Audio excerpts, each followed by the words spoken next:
First of all, good evening to all of you.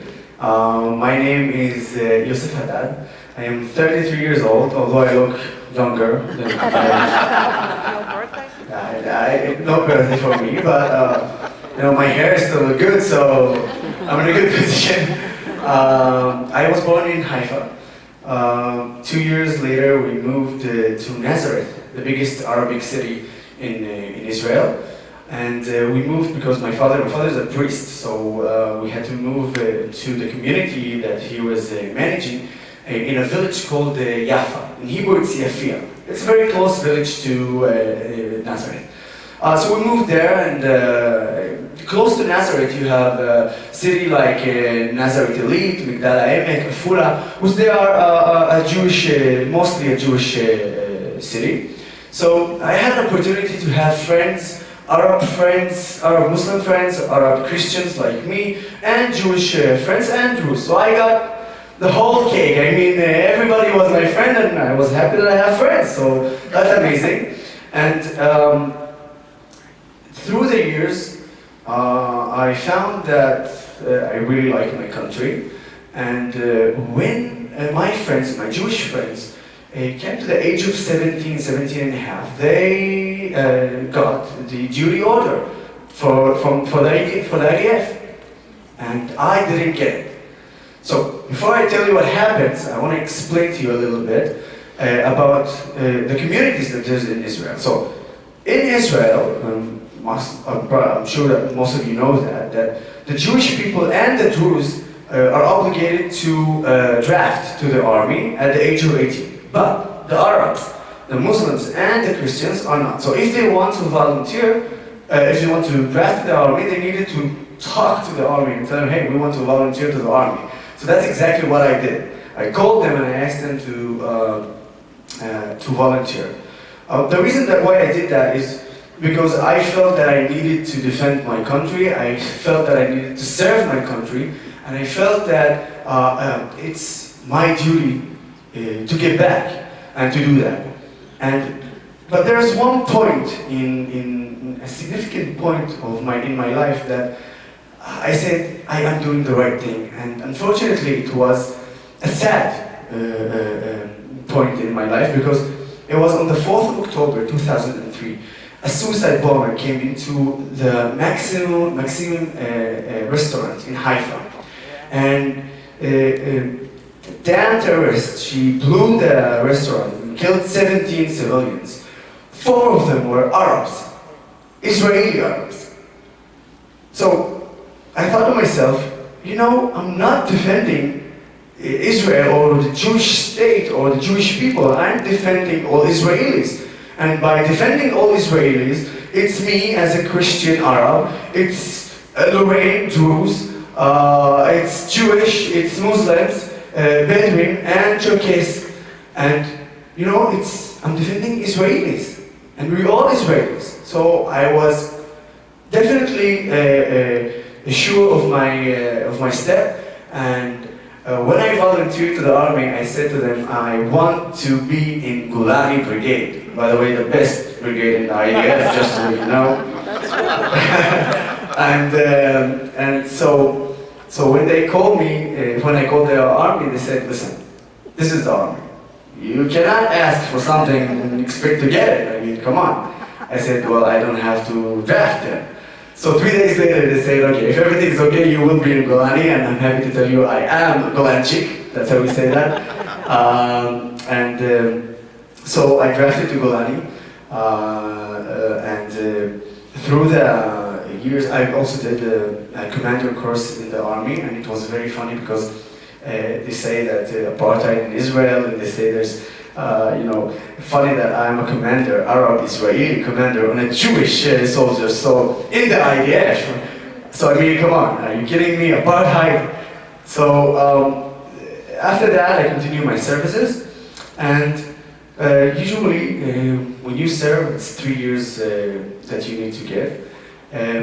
But I didn't do 3 years. I did only 2 years and 10 months, because 2006, the Second Lebanon War started, and 4 days before the ceasefire, and 1 month before my duty was ended, I was badly injured in the war.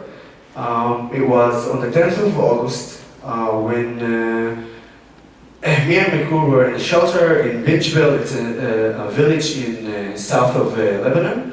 And suddenly we got a call that a tank that was about half a mile from us got hit by an anti-tank missile.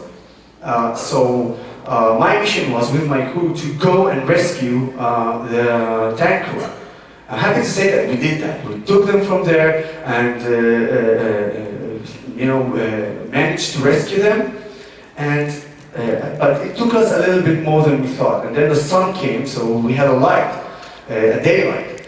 So when we came back to our shelter, the same missile that was hit by the tank missile, Hezbollah organization, the terrorist organization, decided to shoot that rocket on me.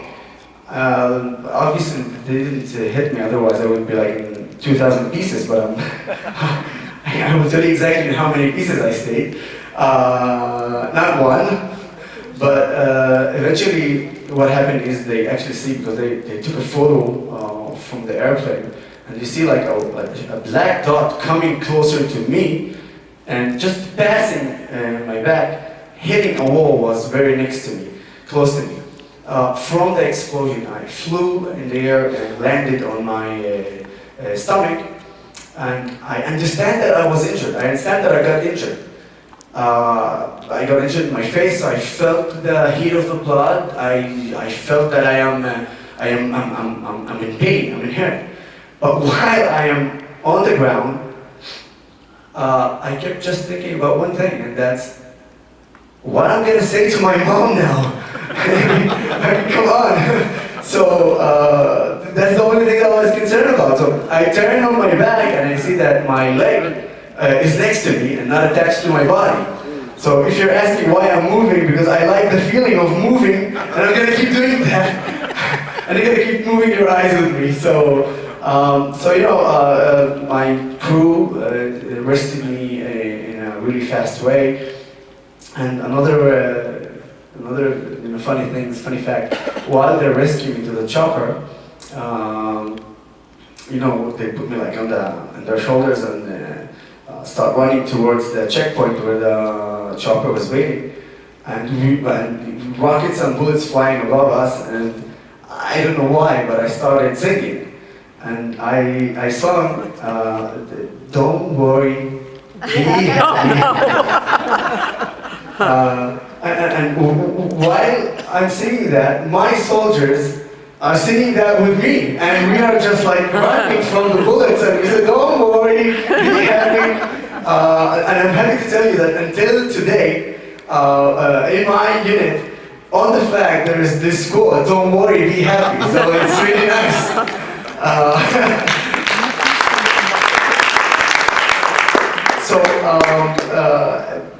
I came to the hospital. I was in full awareness. I didn't pass, often. I didn't lose any conscience. When I came, I was in a lot of pain. But then the doctor came to me and said, "What's your father's phone? We have to tell him." I said, "You're not gonna tell him." "I will tell him." And I'm like in so pain, but I said, "I have to tell my father that I am okay, that he's gonna hear my voice." So he said, "Don't worry, I will dial and you will talk." So he did that, and he put the phone, and I was like, "Dad, I'm good, but I'm injured, so come." And eventually, 2 days later, I woke up and found this structure in my leg attached. I was very happy to see that my foot still attached to my body, or reattached to my body. Another fun fact is that, well, now it's fun fact, back then it wasn't so fun. Through the whole process of my rehabilitation, my doctor said, "Listen, Yoseph, as much as your expectation, the higher could be the disappointment. So we expect you, top rehabilitation is to walk like this." And I told him from the beginning, I love soccer. That's how you say it. You say football, you say soccer, right? Okay. Fair enough. So I love soccer, so I told him that I will play soccer again, and I will run again. And he said, all right, but again, I have to tell you, keep in mind that probably that's going to happen, and just keep that in mind. So after 1 year, I need to go for one last check with my doctor. So I went inside his office with a football in my hand. I went inside his office, threw the football like this, the ball like this, and started to kick it. And I told him that I'm gonna play soccer, and I do that right now. So,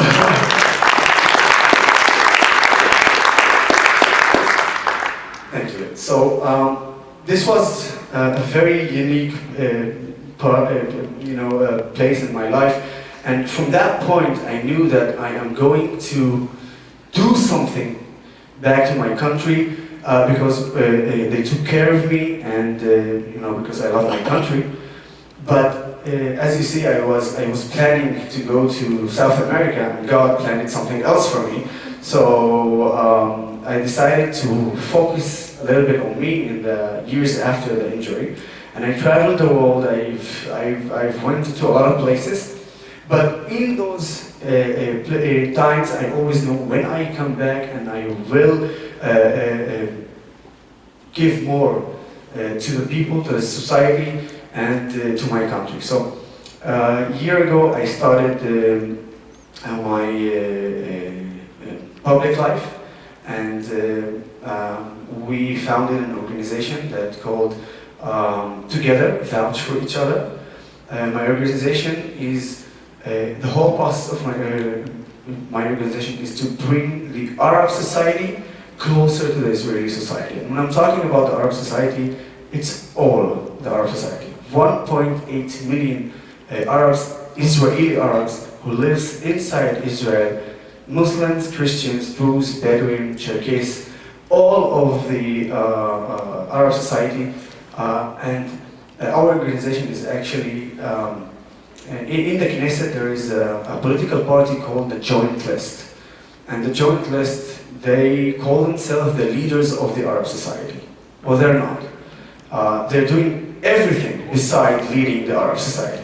They are getting elected, and then instead of treating our main problems, they go and treat the Palestinian problem. And by the way, they're doing a really bad job at it.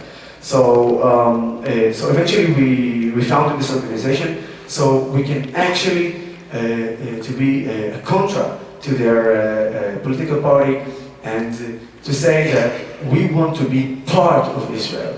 We want to be a part of the Israeli society, and we want to treat our problems finally, and not some other problems that not concerning us, like violence against women, like illegal weapons, car accidents, education, and more. So eventually we've decided to do that, and I'm happy to tell you that within like 6 months, we achieved so many things, better than the Joint List for the last 4 years. And so we are very proud. We are very proud about that. And as part of me, as Yoseph Haddad, I was very proud to come here with Jonathan and Rowena, and with the organization Reserved on Duty, to speak also about my organization, but also to speak about the Reserved on Duty organization that is doing an amazing job of defending the name of Israel and speaking the truth about Israel. And you know what? We hear a lot of lies on the media and on the social, like Facebook and Twitter, but that's why we're doing that.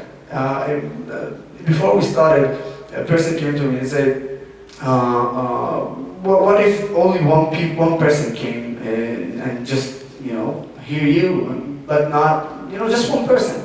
I said, it doesn't matter how many people comes and hear us, because it takes only one person to talk to in order for him to pass our message to other person, and the other person will pass the message to other person. So just, I don't know, we have like 50, 60 people here. You will pass our message to others and others, and that's exactly how we will beat the lies. Lies like anti-Israeli organizations inside and outside of our country. And to sum up, like Lorena likes to say, I think we have an amazing society, but unfortunately they are a quiet society. I'm talking about the Arab society. They are quiet because they are afraid from the extremists. And we know that the extremists, when they talk, even if they are a minority, they sound like they are the majority. And they're not. But me, Jonathan, and Lorena, we are not afraid. We're not afraid to talk. And not only we're not afraid to talk, we will lead others that are afraid to speak out loudly and to say, yes, we want to be part of Israel, we want to make our society better, and you know what? Every long line starts with only a simple dot, and eventually we'll get there. So thank you for hearing me. Thank you very much.